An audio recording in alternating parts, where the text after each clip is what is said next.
شكون فيكم اللي يعرف الكبسالون؟ انا ملي ذقتها وانا ميته عليها حتى نسيتها في الدار وما بيش على جامي سيتها لحد اليوم مالغري عجبتني بزاف. وشوفوا النتيجه الرائعه، شوفوا ننصحكم مليار ومليون في المية انكم تجربوها. فوتوا المقادير. نسحقوا نص صدر تاع الدجاج قطعته شرائح ونتبلوه بالفلفل الكحل. ندير الثوم، انا هنا كان عندي بودر تقدروا ديروا تاع الحب، وهنايا زدت رشه مليحه تاع الكوري وزدت رشه تاع الزعتره.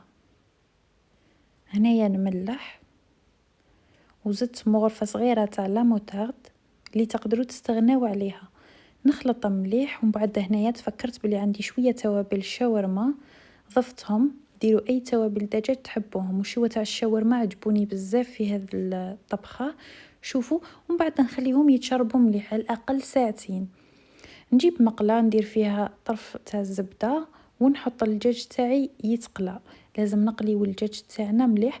هنايا نصيحه، الدجاج حطوه المقله لازم تكون سخونه بزاف باش ما يطلقش الماء تاعو ويولي ناشف. وبقاو مقاويين الغاز تاعكم حتى يتحمر الدجاج تاعكم. نقلبوه وبعد ما تحمر لي غلقت عليه شويه يعني باش نتاكد انه طاب 100%. كيما راكم تشوفوا بعد ما تحمر مليح نحيه. وفي نفس المقله راح ندير كميه من الكريم فريش، ومن بعد نديروا الفرماج اللي رانا حابينه. انا درت هذا تاع سلايس نذوبه، ومن بعد نحب ندير لها انايا شويه توابل. درت لها رشه خفيفه تاع الملح، ما تكثروش الملح.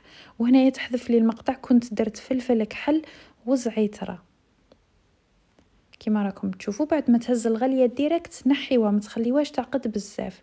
وهذه راهي اختياريه المرحله هذه. نورمالمون كبسالون الاصلي ما فيهش هذه، فيه غير الفرماج. انا ما كنتش حابه يجيني ناشف، على ذيك درت هذه الطريقه. نحكم هذاك الدجاج نقطعه بهذه الطريقه، ونجيب هذه لي بواط تاع الالومنيوم وندير فيهم البطاطا. هي الطبقه الاولى بهذه الطريقه. هما يديروا البطاطا الطبقه الاولى، الطبقه الدوزيام تجي الدجاج ولا اللحم. انا درت الدجاج، تقدروا ديروا فيونداشي في بلاصتو ولا اللحم تقطعوه طيبوه. اما الطبقه الطروازيام هما يديروا فرماج ديريكت. انايا حبيت ندير هذا الخلطه تاع الكريم فريش باش ما تجينيش ناشفه. انا هنا كانت عقدت لي بزاف، زدت لها شويه كريم فريش وخلطتها وكملت درت. والطبقه هذه درتها موتزاريلا ولا تقدروا ديروا جوده ولا اي نوع فرماج عندكم. وندي ندخلهم للفور يتقراتيناو. شوفوا انا درت 3 بيض، ندخلوهم شعلوا لهم غير من الفوق مون با 10 دقائق راح تلقاهم احمروا. بعد ما تخرجوهم ديروا لهم المايونيز. كاين ما يحبش السلطه، انا درت له مايونيز وزيتون ديريكت. وشيوا الكبسالون تاع الصح تجي فوقو سلطه بهذه الطريقه. يديروا فيها كلش، سلطه طماطم مايس بصله يعني كلش. وزدت قطعت طماطم مربعات بهذه الطريقه. وزدت درت حبات تاع الزيتون، ما كانش عندي المايس كنت درت مام يديروا زروديه مرابيه ثاني.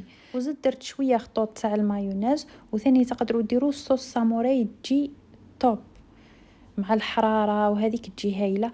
وهذا هو الكبسالون بعد ما وجد جا بزاف بنين. وعلى بالكم قلت عليه يعني جامي جربته لحد الان.